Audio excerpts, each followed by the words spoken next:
TGT PGT छात्र छात्राओं को सभी को मास्टर स्टडी चैनल में स्वागत है।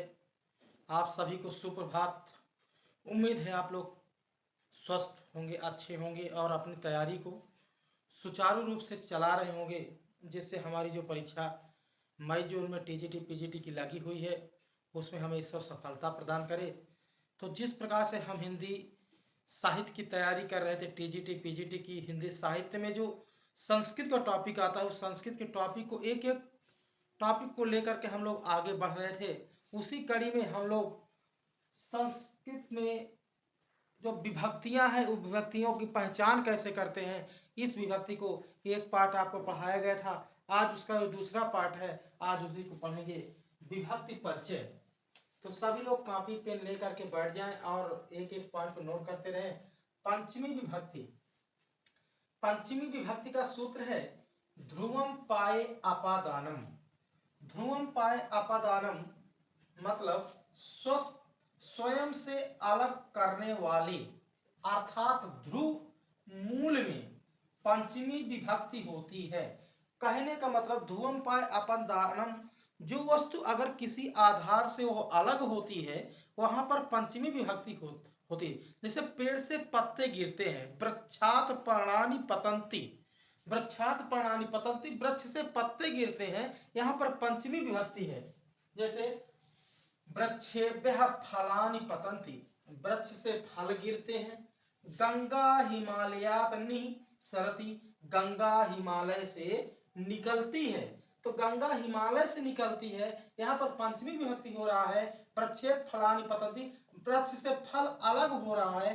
और क्या है, गंगा हिमालयात् निःसरति, गंगा हिमालय से अलग हो रही है। और जब कोई वस्तु किसी से अलग होती है तो वहां पर पंचमी विभक्ति होती है। आपकी परीक्षा में ऐसे ही एग्जाम्पल दे देगा कि गंगा हिमालयात् निःसरति में कौन सी विभक्ति है, तो पंचमी विभक्ति है। अगला इसका सूत्र है आख्यातोपयोगी। आख्यातोपयोगी अर्थात नियम पूर्ण विद्या ग्रहण करने में, जिसमें विद्या ग्रहण की जाती है उसमें पंचमी विभक्ति होती है।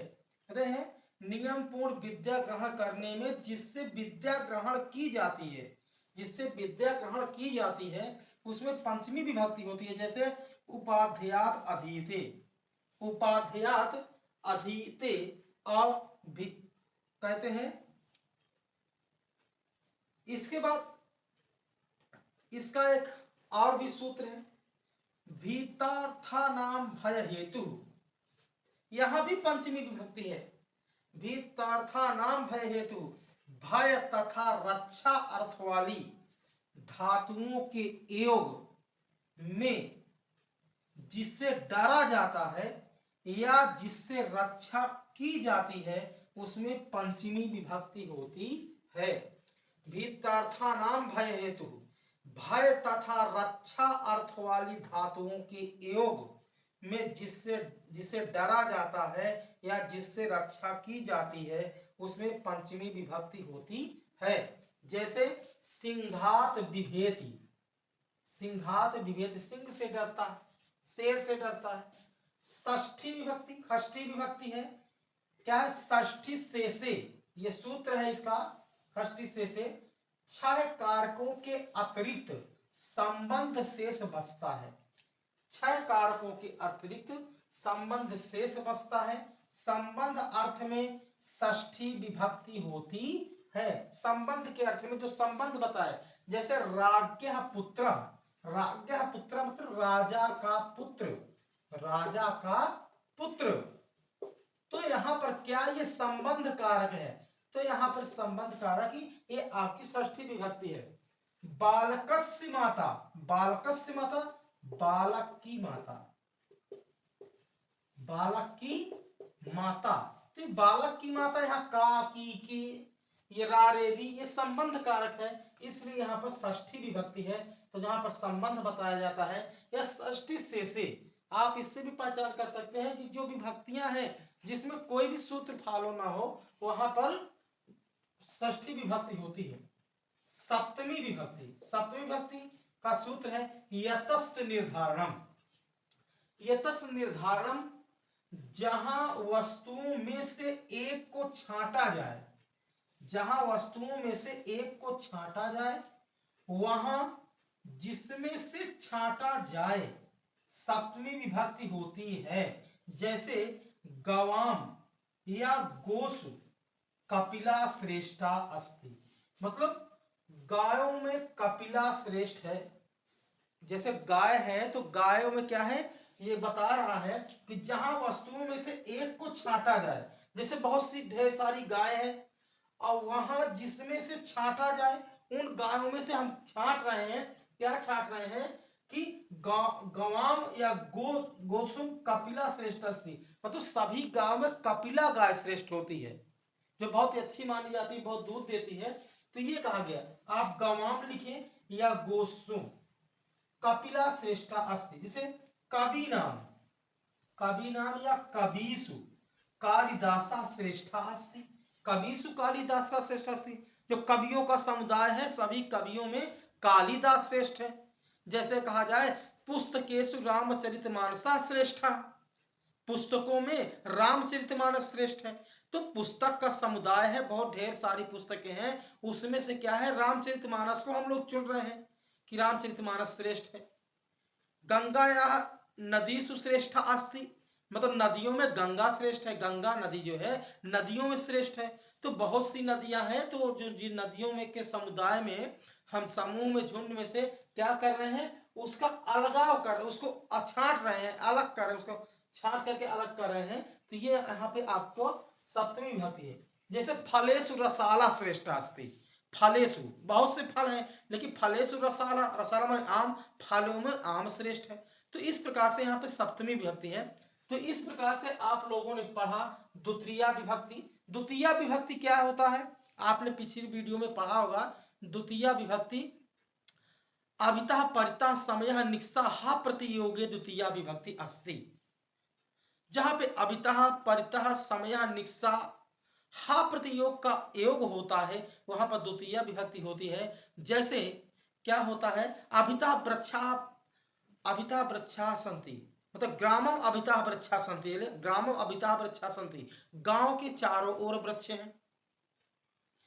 ये तृतीय विभक्ति, तृतीय विभक्ति में अयनांग विकार, शरीर के जिस भाग में, जिस हिस्से में कोई विकार पाया जाए, कोई कमी पाई जाए, वहां पर तृतीय विभक्ति होती है। जैसे रमेश शीर्षा खलौटा अस्ति, रमेश क्या है, शीर्षा माने सिर से, खलौटा माने गंजा है, रमेश सिर से गंजा है। तो यहाँ पे सिर में विकार पाया जाता है, इसलिए यहाँ पर तृतीय विभक्ति है।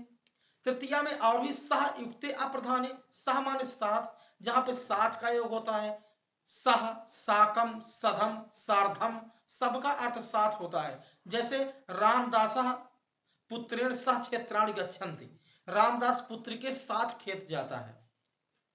रामा लक्ष्मणेन च वनम गच्छति, राम लक्ष्मण वन जाते हैं साथ में।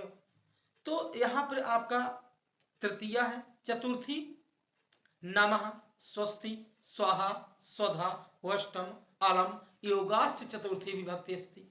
जहां पे नमः, स्वस्ति, स्वाहा, स्वधा, अलम, अष्टम आदि का योग होता है, वहां पर चतुर्थी विभक्ति होती है। जैसे आग्नेय स्वाहा, इंद्राय स्वाहा। तो इस प्रकार से यहाँ पर आपकी चतुर्थी है। पंचमी, पंचमी आप लोगों ने पढ़ा ध्रुवम पाए अपादानम, कोई वस्तु किसी आधार से अलग होती है। जैसे पेड़ में फल लगा हुआ है, अब पेड़ से फल गिर रहा है, यहाँ पर पंचमी विभक्ति है। हिमालय से गंगा निकल रही है, यहाँ पर पंचमी विभक्ति है। तो क्या होता है, जब कोई किसी से अलग होता है वहां पर पंचमी विभक्ति होती है। और कहते हैं आख्या को नियम पूर्ण विद्या ग्रहण करने, जिससे विद्या ग्रहण की जाती है, वो पंचमी विभक्ति। उपाध्यात अदिते या उपाध्याय से विद्या ग्रहण करता है। बिना बताम भित्रा था नाम भय हेतु, भय तथा रक्षा अर्थ वाली धातुओं के योग में जिससे डरा जाता है या जिससे रक्षा की जाती है, उसमें पंचमी होती है। जैसे सिंघात विवेदी, तो शेर से डरना। षष्ठी, षष्ठी से छह कारकों के अतिरिक्त संबंध शेष बचता है, संबंध अर्थ में षष्ठी विभक्ति होती है। जैसे राज्ञा पुत्र, राजा का पुत्र। बालक से माता, बालक की माता। सप्तमी मृत्तिका घटा, जैसे कहा जाए, ये षष्ठी में कहा कह दिया जाए मृत्तिका घटा, मृत्तिकाया घड़ा। तो मृत्तिकाया का मिट्टी का घड़ा, मिट्टी का घड़ा। तो यहाँ मिट्टी का घड़ा, ये क्या संबंध है? मृत्तिकाया घड़ा, मिट्टी का घड़ा। उसी और सप्तमी विभक्ति यतस्य निर्धारण, मतलब जहां कोई भी वस्तु है, कोई भी वस्तुओं का समुदाय है, झुंड है, वहां में से किसी वस्तु को अलग किया जाए, वहां क्या है, छांटा जाए, वहां पर सप्तमी विभक्ति होती है। जैसे पुस्तकेषु रामचरितमानसा श्रेष्ठ अस्ति, पुस्तकों में रामचरितमानस श्रेष्ठ है। तो इस प्रकार से ये विभक्तियां हैं। आप लोग एक एक पॉइंट कॉपी पेन लेकर के नोट कर लेंगे, जिससे आपका एक भी क्वेश्चन छूटने ना पाए। और आप इसी बार इसी परीक्षा में ईश्वर करे मां सरस्वती आपको इतनी बुद्धि दे, इतनी शक्ति दे, इतनी ताकत दे कि इसी बार आप अपनी परीक्षा को अच्छे से पास करें और निकालें, जिससे आप अपनी ज़िंदगी में एक मुस्कुराहट के साथ आगे बढ़ सकें। मैं माँ सरस्वती से यही विनती करता हूँ, यही प्रार्थना करता हूँ। और आप कमेंट्स के माध्यम से बताएं कि कैसे आपको क्लास लग रही है। आप लाइक और शेयर भी करें। आपसे मैं इतना ही कहना चाहता हूँ और ये मांगना भी चाहता हूँ। ठीक, यहीं पर आज की क्लास समाप्त करता हूँ। इसके बाद हम लोग एक नए टॉपिक के साथ आएंगे, और जो भी आपको पढ़ाया जा रहा है आप एक एक पॉइंट को नोट करके और अच्छे से लिखिए। जय हिंद, जय भारत।